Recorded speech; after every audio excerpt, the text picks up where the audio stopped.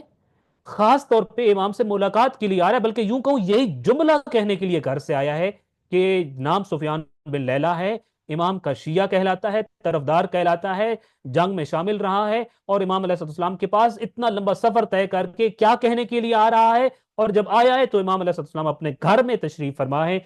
بعید نہیں یہ آواز گھر والوں تک بھی گئی ہو، آپ کے دیگر ماننے والوں تک بھی گئی ہو، کیوں کہنے آیا، کیا کہنے آیا؟ ایک جملہ کہنے کے لیے، السلام علیکہ یا فلاں فلاں، اے مومنین کو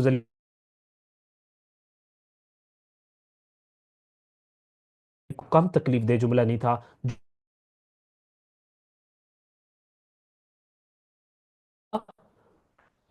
تو شہزادہ صلح امام حسن مجتبی علیہ السلام نے اسے دیکھا اور فرمایا، سفیان جلدی نہ کرو، اپنی سواری سے نیچے اتر آؤ، میں تمہیں سمجھاتا ہوں کہ میں نے کچھ غلط نہیں کیا۔ کتنا مظلوم امام ہے جو اپنے ماننے والوں کو صفائیاں دے رہا ہے، کتنا مظلوم امام ہے جو اپنے ماننے والوں کو توجیحات پیش کر رہا ہے، کتنا ہی مظلوم امام اس طرح کے الفاظ سننے پڑتے ہیں جو سفیان بن لیلہ اور دیگر چند لوگوں نے پیش کیے ہیں۔ بعد میں وہ نیچے اترا اور اپنی سواری آپ کے گھر میں ہی باندھ کر آپ کے پاس آیا۔ اس نے پرزور الفاظ میں امام علیہ السلام سے شکوہ کیا کہ آپ نے امت کا معاملہ کیسے ایک طاغوت کے ہاتھ میں دے دیا۔ آپ علیہ السلام نے تفصیل کے ساتھ اسے جواب دے کر سمجھایا کہ اسی میں تمہارے لیے مصلحت اور فائدہ پوشیدہ ہے۔ بظاہر یہ وہ خشک اسلام کے مالک تھے جو امام علیہ السلام کے ساتھ الجھ رہے تھے، امام کی توہین کر رہے تھے اور بتانا یہ جاتے تھے کہ ان کے دل میں اسلام کا درد ہے، مگر جو اسلام کے پیمبر تھے، اسلام کے والی تھے، ان کی توہین کر کر یہ خشک اسلام ہے، یہ حقیقی اسلام نہیں ہے۔ تو امام علیہ السلام نے اس کو طول و تفصیل سے سمجھایا، ایک ایک فرد کو سمجھانے والا مظلوم امام، کہ میں نے یہ کیوں کیا، اور آپ مجبور بھی نہیں، لوگوں کے ہاتھوں ہوئے تھے کہ صلح کر لے، وگرنہ تو آپ جنگ کے ارادے سے نکلے تھے۔ سو اینی ہاؤ امام علیہ السلام نے اس کو بتایا کہ جو میں نے کیا ہے تمہارا فائدہ اسی میں ہے، مصلحت اسی میں ہے جو میں نے کیا ہے۔ ایک مرتبہ جب کسی نے انہی الفاظ کے ساتھ گستاخی کی جو بھی ہم 2 دفعہ پڑھ چکے ہیں، انہی الفاظ کے ساتھ کسی نے مخاطب کیا، تو آپ علیہ السلام نے فرمایا ماہ یا مہن، یعنی خاموش ہو جاؤ، چپ ہو جاؤ، ما کنت مذلہم بل انا معز المومنین۔ آپ نے فرمایا میں مذل المومنین نہیں، میں تو معز المومنین ہوں، یعنی میں مومنوں کو عزت دلانے والا ہوں، ذلت دینے والا نہیں ہوں۔ وَإِنَّمَا أَرَدْتُ الْإِبْقَاءَ عَلَيْهِمْ، میں نے تو اپنی حکومت قربان کر دی اور صلح کو قبول کیا تاکہ تم باقی رہو، تمہیں زندگی ملے۔ کبھی فرماتے کہ میرا یہ عمل کبھی فرماتے کہ میرا یہ عمل صلح ہمارے شیعوں کے لیے ان سب چیزوں سے زیادہ اچھا ہے جن پر سورج طلوع ہوتا ہے۔ جب لوگ اعتراض کرتے تھے تو امام علیہ السلام کبھی ان کو بتاتے تھے کہ جتنی کائنات کی چیزیں جس پہ سورج کی کرنیں پڑتی ہیں اور سورج کی روشنی پڑتی ہے، ان سب چیزوں کو ملا کر تمہیں دے دیا جائے تو کتنا فائدہ تمہیں پہنچے گا؟ وہ تمام چیزیں کم فائدہ پہنچائیں گی، میری اس صلح کا اسلام کو تمہیں اس سے بھی زیادہ فائدہ پہنچے گا۔ ان حالات میں یہی بہترین عمل تھا جو میں نے انجام دیا ہے۔ کبھی فرماتے کہ میرا یہ عمل صلح ہمارے شیعوں کے لیے ان سب چیزوں سے زیادہ اچھا ہے جن پر سورج طلوع ہوتا، کبھی ایک بڑی خوبصورت مثال دیتے تھے، کچھ لوگوں کو یوں سمجھایا کہ میرا یہ عمل ایسے ہی ہے جیسے حضرت خضر نے ظاہراً کشتی میں سوراخ کر کے سب لوگوں کی زندگیوں کو خطرے میں ڈال دیا تھا، مگر حضرت خضر کے علاوہ کوئی نہیں جانتا تھا کہ ان کا یہ عمل الہی تائید یافتہ ہے اور سب کے لیے فائدہ مند ہے۔ بے شک ہماری صلح بھی ایسی ہی ہے۔ بڑا خوبصورت انشاءاللہ عربی اس میں موجود ہے، جو لوگ پی ڈی ایف پڑھیں گے حوالے کے ساتھ موجود ہے، اس میں زیادہ تفصیل کے ساتھ امام علیہ السلام کے الفاظ موجود ہیں۔ امام نے خوبصورت مثال دی، آپ نے کہا بھول گئے ہو جب کشتی پہ حضرت موسیٰ اور حضرت خضر سوار تھے اور کچھ دیگر مسافر بھی سوار تھے اور حضرت خضر نے سوراخ کر دیا تھا، باقی مسافر تو دور کی بات، خود صاحب شریعت نبی حضرت موسیٰ نے بھی اعتراض کیا تھا کہ جس کشتی میں بیٹھے ہو اسی میں چھید کرتے ہو، اپنی زندگی اور سارے مسافروں کی زندگی کو خطرے میں ڈالتے ہو۔ حضرت خضر کے علاوہ کوئی نہیں جانتا تھا یہ سوراخ ان کی زندگیوں کو خطرے میں نہیں ڈال رہا بلکہ ان کے فائدے کے لیے ہے۔ امام علیہ السلام نے فرمایا اس مثال سے سمجھو، قرآن کی اس مثال سے سمجھو، جیسے حضرت خضر کے علاوہ کوئی نہیں جانتا تھا کہ یہ عمل حکم خدا سے ہے، یہ عمل فائدہ مند ہے، بے شک ایسے ہی میں خضر کی جگہ پہ ہوں، اس صلح کو کر کے بتا رہا ہوں، خاموش رہو، مصلحت اسی میں ہے، فائدہ اسی میں ہے، یہی سمجھو میں نے کشتی میں چھید کیا ہے، مگر یہ کشتی میں چھید کیا جانا تمہاری زندگی ہے، تمہاری بقا ہے۔ تم سب اس صلح سے اس لیے نالاں ہو کیونکہ تم اس کی حکمت اور فائدے سے بے خبر ہو۔ اگر میں یہ صلح نہ کرتا تو خدا کی زمین پر ایک بھی شیعہ زندہ نہ بچتا اور قتل کر دیا جاتا۔ تو امام علیہ السلام ایک ایک فرد کو، اور وہ جو تانا زنی کرتے ہیں اور وہ جو توہین اور اہانت کے مرتکب ہو رہے ہیں، ان کو اس طریقے سے پیار سے، محبت سے، مثالوں سے سمجھائے جا رہے تھے۔ یہ حالات کی بہت بڑی ستم ظریفی تھی کہ شیعوں کے جانی و مالی تحفظ اور امت مصطفیٰ میں ایک بہت بڑی خونریزی کے سدباب اور شریعت محمدی کی بقا کے لیے امت کے وسیع تر مفاد میں صلح کا معاہدہ کرنے والے فرزند رسول کو اپنے اور غیر ہر دو طرف سے اذیتوں اور تکالیف کا سامنا تھا۔ یہ تکالیف اپنوں کی طرف سے بھی تھی، غیروں کی طرف سے بھی تھی۔ فرزند رسول صلی اللہ علیہ وآلہ وسلم کے سامنے دو محاذ تھے، ایک طرف اپنوں کی کم ظرفی، تو دوسری طرف فتنہ و فساد کے گھر یعنی حکومت شام کا محاذ۔ ان دونوں محاذ پہ ایک ہی وقت میں فرزند پیغمبر امام حسن علیہ الصلوۃ والسلام لڑ رہے تھے۔ ایک اپنوں کا محاذ، کم ظرفی ہے، توہین ہے، اہانت ہے، سمجھتے نہیں ہیں، اور دوسری طرف حکومت شام ہے جو ہر آئے روز نیا سے نیا فتنہ اور نیا سے نیا فساد لیے کھڑی ہے۔ صلح کے نتیجہ میں ظاہری طور پر آپ کی حکومت کو ہتھیار لینے والے عناصر اسی پر بس نہ ہوئی ہیں۔ ظاہراً صلح کا نتیجہ یہی نکلا، آپ کی حکومت ختم کر دی گئی اور آپ کی حکومت کو ہتھیار لیا گیا، مگر کیا وہ اس پر بس ہو گئے، رک گئے، ختم ہو گئی بات؟ نہیں، اس پر بس نہیں ہوئے۔ اب ان کا نشانہ آپ کی ذات تھی اور وہ ہر صورت آپ کے وجود کو ختم کرنا چاہتے تھے۔ اس مقصد کے لیے آپ کو کئی مرتبہ زہر دیا گیا، لیکن ہر بار آپ کو موت سے نجات ملی۔ سو امام علیہ السلام وہ ائمہ میں سے وہ منفرد امام ہیں کہ جن کو کئی مرتبہ جن کی جان لینے کے لیے زہر دی گئی، مگر اللہ کے حکم سے اس سے پہلے جو ابھی تک ہم نے ٹیکسٹ پڑھا ہے، آپ علیہ السلام کو صحت ملتی اور آپ کو موت سے نجات ملتی۔ آپ کی بیوی جودہ بنت اشعث کے ذریعے آخری بار دیے گئے زہر سے آپ کے جگر کو نقصان پہنچا اور اسی سے آپ کی شہادت واقع ہوئی، مگر آخری مرتبہ جب آپ کو زہر دیا گیا تو آپ کی بیوی نے دیا، اور اس زہر سے آپ کے جگر متاثر ہوا اور اسی سے پھر آپ کی شہادت اور المناک اور دردناک شہادت واقع ہوئی۔ ابن عساکر نے لکھا ہے کہ حاکم شام نے امام کی زوجہ جودہ بنت اشعث بن قیس کو اچھا اس کو بھی ذرا اشعث ابن قیس کے خاندان کے بارے میں کبھی پڑھیے گا کہ یہ کیسا گھٹیا اور معاندانہ رویہ رکھنے والا خاندان تھا ائمہ اہل بیت علیہ السلام کے ساتھ۔ سو اس کو اگر آپ گوگل کر سکیں، آپ اے آئی سے پوچھ سکیں، آپ یقینی طور پر آپ کی معلومات میں ایک بہترین ذخیرہ آئے گا کہ اشعث ابن قیس کا جو خاندان تھا، اس کی اعلی اولاد تھی یہ خود، اور ان افراد نے کس طرح کا رویہ رکھا امام ائمہ اہل بیت علیہ السلام کے ساتھ۔ تو جودہ بنت اشعث بن قیس جو اشعث بن قیس کی بیٹی تھی، اس کو حاکم شام نے اپنے بیٹے یزید کے ساتھ شادی کا لالچ دے کر امام علیہ السلام کو زہر دلوایا۔ اس کو لالچ یہ دی گئی تھی کہ وہ اگر زہر دے کر امام کی زندگی کا خاتمہ کر دے تو پھر یزید کے ساتھ اس کی شادی کر دی جائے گی۔ یہ حاکم شام نے یہ لالچ دیا۔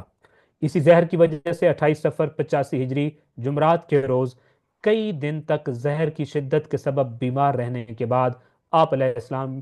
شہادت کی موت گلے لگا کر اپنے خالق کے حقیقی سے جا ملے۔ سو امام علیہ السلام کی جو شہادت ہے وہ زہر کے کئی روز بعد ہوئی، اور 28 صفر کا دن تھا، جمعرات کا دن تھا۔ آپ علیہ السلام نے اپنے بھائی امام حسین ابن علی کو وصیت کی کہ آپ کو اپنے نانا کے ساتھ دفن کیا جائے، لیکن اگر وہاں کوئی رکاوٹ واقع ہو جائے اور خون خرابے کا خدشہ ہو تو میری وجہ سے خون نہ بہنے دینا اور مجھے جنت البقیع میں عام مسلمانوں کے ساتھ دفن کر دینا۔ بہت بڑے تاریخ کے صفحات ہیں جن کو ہم نے 2 لائنوں میں سمونے کی کوشش کی، اور آپ سنتے رہتے ہیں اور بہت ساری چیزوں پہ متوجہ ہیں کہ کیا قضیہ پیش آیا جب آپ کو روضہ رسول صلی اللہ علیہ وآلہ وسلم میں تدفین کرنے کی کوشش کی گئی۔ بہر صورت آپ نے وصیت کر دی تھی اگر وہاں رکاوٹ آئے تو آپ کو جنت البقیع میں عام مسلمانوں کے ساتھ دفن کر دیا جائے، تو امام حسین علیہ السلام کو یہ وصیت کی گئی۔ جب قبر نبی کریم صلی اللہ علیہ وآلہ وسلم پر جنازہ لے جانے سے کچھ لوگ رکاوٹ بن گئے اور مانے ہوئے، تو امام حسین علیہ السلام آپ کا جنازہ جنت البقیع کی طرف لے کر روانہ ہوئے۔ ثعلبہ بن ابی مالک روایت کرتے ہیں کہ میں نے امام حسن مجتبیٰ علیہ السلام کے جنازہ میں شرکت کی تھی۔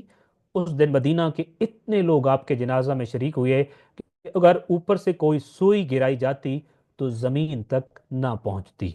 فرزند رسول اور پہلا پہلا فرزند رسول کا جنازہ تھا، یعنی لوگوں نے یہ پہلی مرتبہ دیکھا تھا کہ رسول کی کوئی نشانی ان کی آنکھوں کے سامنے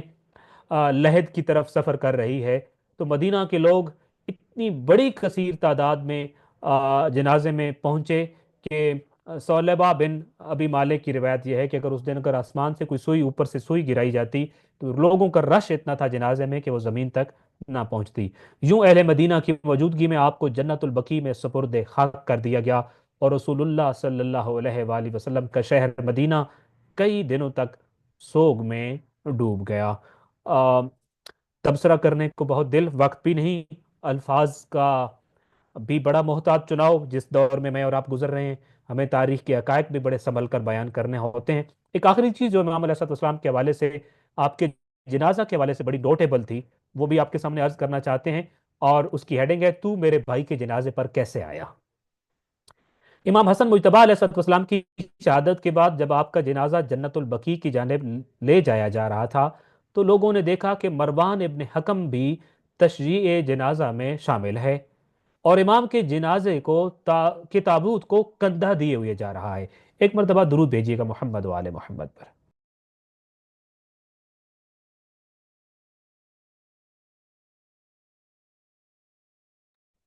سو آپ خود حیران ہو رہے ہو یہ لائنیں پڑھ کر کہ مروان شامل ہے تشییع جنازہ میں،